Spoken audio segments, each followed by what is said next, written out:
తిరిగి BCN news కి స్వాగతం. విద్యార్థులు మాదక ద్రవ్యాలకు దూరంగా ఉండాలని Narsapuram senior civil judge G Gangaraju సూచించారు. పశ్చిమ గోదావరి జిల్లా నర్సాపురం మండలం సీతారాంపురం స్వర్ణాంధ్ర కాలేజీలో డ్రగ్స్ సైబర్ నేరాలపై నిర్వహించిన అవగాహన సదస్సుకు ఆయన ముఖ్య అతిథిగా విచ్చేసి మాట్లాడారు. విద్యార్థి దశలో కాలేజీ చదువులు గోల్డెన్ డేస్ అన్నారు. కొంతమంది విద్యార్థులు గంజాయి, ఇతర మత్తు పదార్థాలకు అలవాటై జీవితాలను నాశనం చేసుకుంటున్నారని ఆవేదన వ్యక్తం చేశారు. అనంతరం మండలంలోని జెబేరా స్కూల్ హాస్టల్లో ఆయన ఆకస్మికంగా తనిఖీ చేశారు. హాస్టల్ నిర్వహణపై సంతృప్తి వ్యక్తం చేశారు.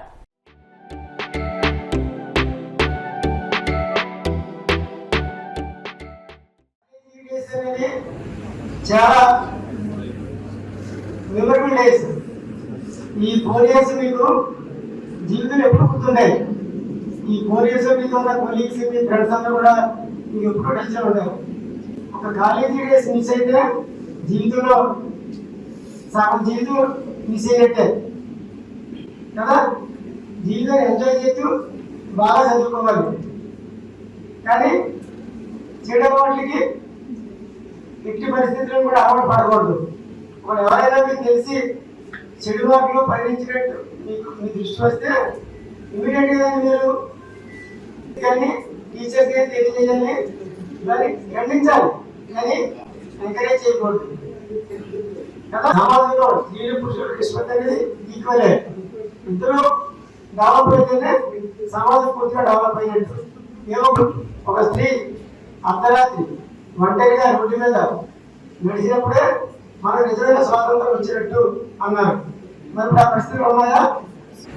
అదే మీరు మంచి స్థాయిలో ఉంటే మీ కాలేజ్ వాళ్ళు హ్యాపీ, మీ పేరెంట్స్ హ్యాపీ, మీ కుటుంబం హ్యాపీ. ఎంతోమంది పేరెంట్స్ అని రియల్ హీరోస్ ఎవరు? మీకోసం ఎవరైతే కష్టపడుతున్నారో వాళ్ళు మీ హీరోస్ కదా. మీకోసం కష్టపడే వాళ్ళు, మీ యోగక్షేమాలు ఆలోచించే వాళ్ళు మీ హీరోస్. తల్లిదండ్రులు మీ హీరోస్ కాకపోతే మీ అన్నీ మీ హీరో, కాదు మీ అక్క మీ హీరో, లేదంటే మన అన్నం పెట్టే రైతు హీరో. ఇప్పుడు ఇంత వర్షాలు పడుతున్నాయి, పంటలన్నీ నాశైపోతాయి, అన్ని కొట్టిపోతాయి, అయినా రైతు మళ్ళా అప్పు చేసి మళ్ళీ పంట వేస్తాడు. పోయింది ఊరుకోడు కదా. వర్షం అవుతుంది, పోతుంది, ఎండగత్తే వెళ్ళిపోతుంది, వ్యవసాయం చేయడం మానేస్తే ఏంటంటాము. ఆ రైతు పాపం ఎంత కష్టపడినా మనందరూ సరిగ్గా పట్టలేసుకుంటే చిన్న ఏదో పంచి కట్టుకుని ఆ పొద్దులో దొరికి వచ్చారు. సో ఏంటంటే మనం అన్ని జరిగి మన ఇండియాలో ఒక కాన్స్టిట్యూషన్ ఏంటంటే కాన్స్టిట్యూషన్ చాలా బలంగా ఉంది, కానీ అది ఇంప్లిమెంటేషన్ లేదు. అంటే వాడు తప్పు చేసిన తర్వాత ఇది ఇది ఇది ఇలా చేస్తే నీకు ఇంత శిక్ష పడుతుందంట. మైనర్ బాలికలు కానీ అబ్బాయిలు కానీ వాళ్ళు తెలియకుండా తప్పులు చేస్తూ ఉంటారు. అలాగే డ్రగ్స్ వాడుతూ ఉంటారు. ఒకసారి డ్రగ్స్ ఎడిక్ట్ అయిన తర్వాత ఆ అబ్బాయి దానికి అలవాటు పడిపోయి చదువులో కానీ వేరే విషయాలు ఇంట్లో కానీ ఏం చేసిన పొజిషన్లో ఉంటారు. సో మన విలేజ్లో అయితే అమ్మాయిలు లేరు, హైదరాబాద్ సిటీస్లోకి వెళ్తే అమ్మాయిలు కూడా డ్రగ్స్కి ఎడిక్ట్ అవుతున్నారు. సో డ్రగ్స్ ఎడిక్ట్ అయిన వాళ్ళు వాళ్ళ లైఫ్ చాలా దారుణంగా ఉంటుంది మాందారంలో. సో మీరు ఇప్పటి నుంచి అలాంటి ఏమి ఎడిక్ట్ అవ్వకుండా ఫస్ట్ ఇయర్ స్టూడెంట్స్ కాబట్టి అలాంటి విషయాలు దూరంగా ఉండి మీరు మంచి మార్గంలో వెళ్తారని కోరుకుంటూ ఏపీఎస్ఆర్టీసీ డ్రైవర్పై దాడి చేసిన వ్యక్తిని వెంటనే అరెస్టు చేయాలని డిమాండ్ చేస్తూ పశ్చిమ గోదావరి జిల్లా తాడేపల్లిగూడెం బస్టాండ్ ఆవరణలో డ్రైవర్లు నిరసన తెలిపారు. ఘటనపై ఆర్టీసీ అధికారులు, పోలీసు వెంటనే స్పందించాలని, ఆర్టీసీ డ్రైవర్లకు రక్షణ కల్పించాలని డిమాండ్ చేస్తూ నినాదాలు చేశారు. అక్టోబర్ 23న తాడేపల్లిగూడెం నుంచి రాజమండ్రి వెళ్తున్న ఆర్టీసీ బస్సును ముప్పవరం వద్ద మాజీ ఉప సర్పంచ్ మద్దాలి యేసు బస్సు డ్రైవర్పై దౌర్జన్యంగా ప్రవర్తించాడు. దుర్భాషలాడుతూ చేయి మెలిపెట్టాడు. ఈ దాడిలో డ్రైవర్ చెయ్యెముక విరిగి ఆసుపత్రి పాలయ్యాడు. దాడి చేసిన వ్యక్తిని తక్షణమే అరెస్టు చేయాలని డ్రైవర్లు బస్టాండ్ ఆవరణలో నిరసన వ్యక్తం చేశారు.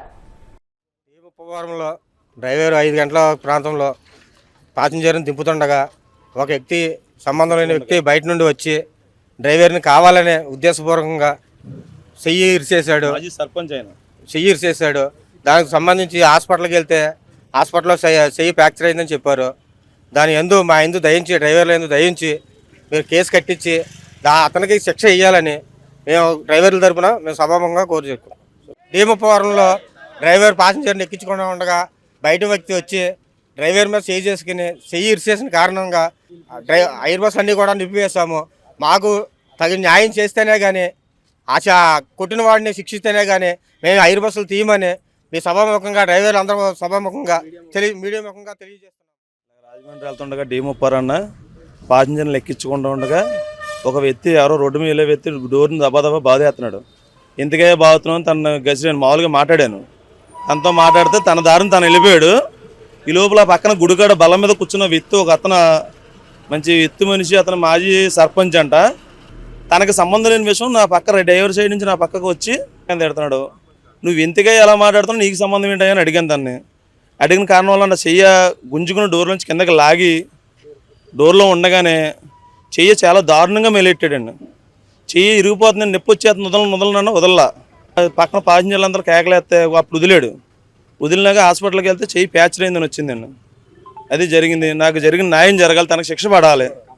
కంప్లైంట్ సంవత్సరం పోలీస్ స్టేషన్లో కంప్లైంట్ ఫిర్యాదు చేశాను. అందుకే మీ అందరితో నిర్ణయించుకుని ఇవాళ స్ట్రైక్ మొదలెట్టాం. మేము ఇవాళ స్ట్రైక్ చేసాం. అతనికి శిక్ష పడాలి. కర్నూలు బస్సు ప్రమాదంలో వెలుగులోకి షాకింగ్ విషయాలు బయటకొస్తున్నాయి. బస్సు ప్రమాదానికి కారణమైన బైకర్ కు సంబంధించి ఓ వీడియో ఇప్పుడు సోషల్ మీడియాలో వైరల్ అవుతోంది. ప్రమాదానికి 20 నిమిషాల ముందు ఓ పెట్రోల్ బంకుకు వెళ్లిన బైకర్ శివశంకర్ పెట్రోల్ బంక్ లో బైక్ తో విన్యాసాలు చేసినట్లు తెలుస్తోంది. శివశంకర్ మద్యం మత్తులో ఉన్నట్లు పోలీసులు అనుమానిస్తున్నారు. కర్నూలు బస్సు ప్రమాదం మరువక ముందే నెల్లూరు జిల్లా కొత్తూరు హైవేపై మరో ప్రైవేటు ట్రావెల్స్ బస్ ప్రమాదానికి గురైంది. రాజమండ్రి నుంచి బెంగళూరు వెళ్తున్న బస్ ఓ లారీని ఓవర్టేక్ చేయబోయి ఐరన్ బ్యారిగేడ్ ను ఢీకొట్టింది.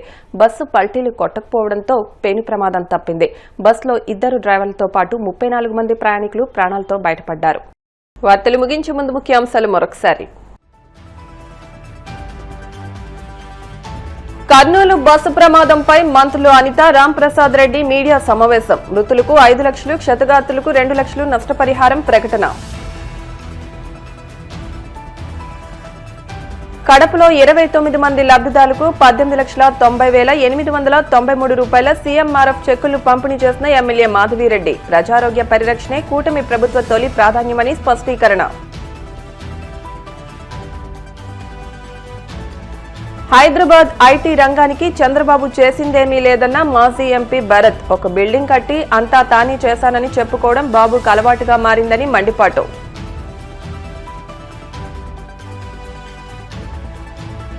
వాడపల్లి వెంకన్న ఆలయంలో ప్రత్యేక పూజలు. మంగళ వాయిద్యాల నడుమ శ్రీ స్వామి అమ్మవార్లకు మేల్కొలుపు సేవ, ఐశ్వర్యలక్ష్మి హోమం. ఈ వార్తలు ఇంతటితో సమాప్తం.